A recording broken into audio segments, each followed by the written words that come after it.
So I am back with this week's market analysis for the stock market. By looking at the chart to see how things played out since my last video, we see that last week when the S&P 500 index was around 3,800 points over here, I told you guys there was a good chance we'll see some upward action in the stock market and that the S&P 500 index would push up to about 3,900 points or to about 4,000 points over here, right?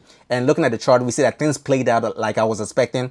After the S&P 500 index hit 3,900 points over here, we had a little bit of a pullback, but then we pushed higher to about 4,000 points like I was expecting, right? So things are definitely looking bullish in the stock market at the moment. But let's look at the fear and greed index to see how sentiments are also changing. So bringing up the fear and greed index, we see that last 2 weeks, the fear and greed index was around 27 points over here. But now the fear and greed index closed the previous week at 39 points, right? So things are definitely looking bullish in the stock market. Sentiments are changing. People are becoming much more bullish and much more people are buying at the moment, right? But now let's look at the heat map to see how the big players performed this past week. So looking across the board, we see that everything is in the green, right? For the big players, only Google went down about 4%. But everything is in the green. Apple went up about 2%. Microsoft went up about 2% as well. Tesla went up about 14%, and Amazon went up about 9% this past week. When we look at the cryptocurrency market, we see that things are also looking bullish in the cryptocurrency market. Bitcoin went up about 5% this past week, and Ethereum went up about 13% this past week. But in this video, I want to focus more on the stock market. Let's look at the S&P 500 index to see what is likely to happen this upcoming week in the stock market. But before doing that, welcome to the channel. My name is Seth and I cover the stocks and cryptocurrency market. So if you are enjoying the content, make sure to help a brother out. Hit that like button, hit that subscribe button, and turn on notifications for your weekly stock market updates and your weekly cryptocurrency market updates. Now, let's start this off by looking at the economic calendar for this week. So this week, we have a lot of important events, but the most important event that I have my eyes on is the FOMC meeting on July 27th, on Wednesday. So on Wednesday, the Fed will be making their decision on the interest rate hike. Wall Street expects a 0.75% interest rate hike, and that will push the Fed's interest rates to about 2.5%. Right? That is what Wall Street expects, but anything could happen and the Feds could increase their interest rates by more than 0.75%. But other than that, we also have some other important events also coming out. We also have the earnings report coming out, right? So we have a lot of the big players also coming out with their earnings report. On Tuesday, we have Microsoft coming out with their earnings report, and we have Google also coming out with their earnings report on Tuesday. So Tuesday will be a big day. On Wednesday, we also have Facebook also coming out with their earnings report, and Qualcomm also coming out with their earnings report.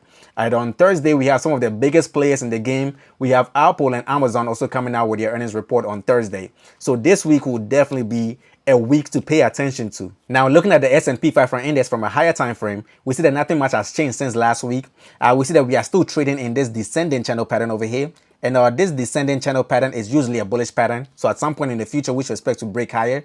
But at the moment, we see that the S&P 500 index is still trading below the midline.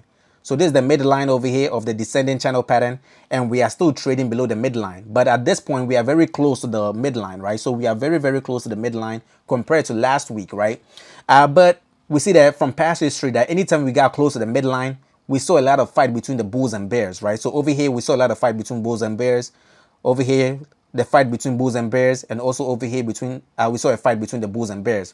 So there's a high probability that we'll probably see a fight between the bulls and bears over here as well, right?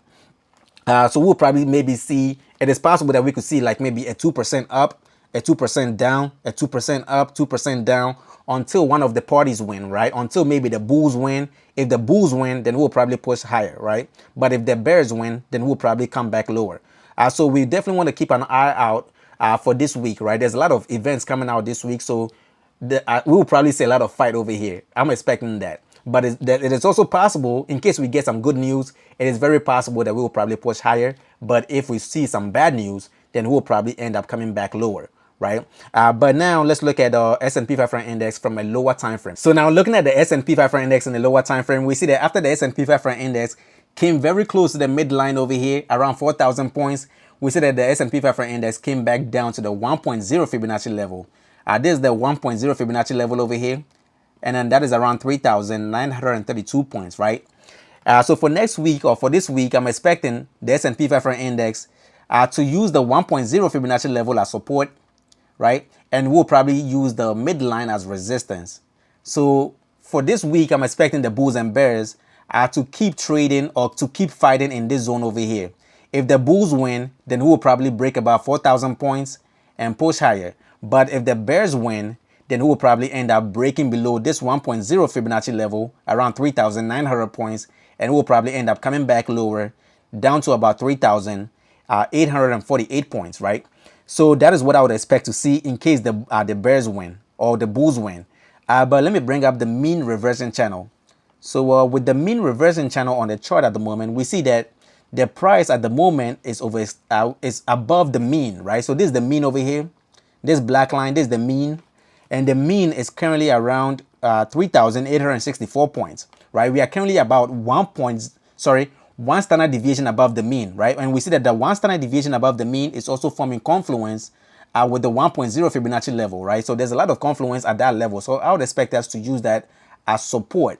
But in case we break below that, we'll definitely end up coming back down to the mean around 3,864 points, like I said before also, right? So the point of control, so this point of control line over here, this red line over here, we see that's also forming confluence with the mean as well.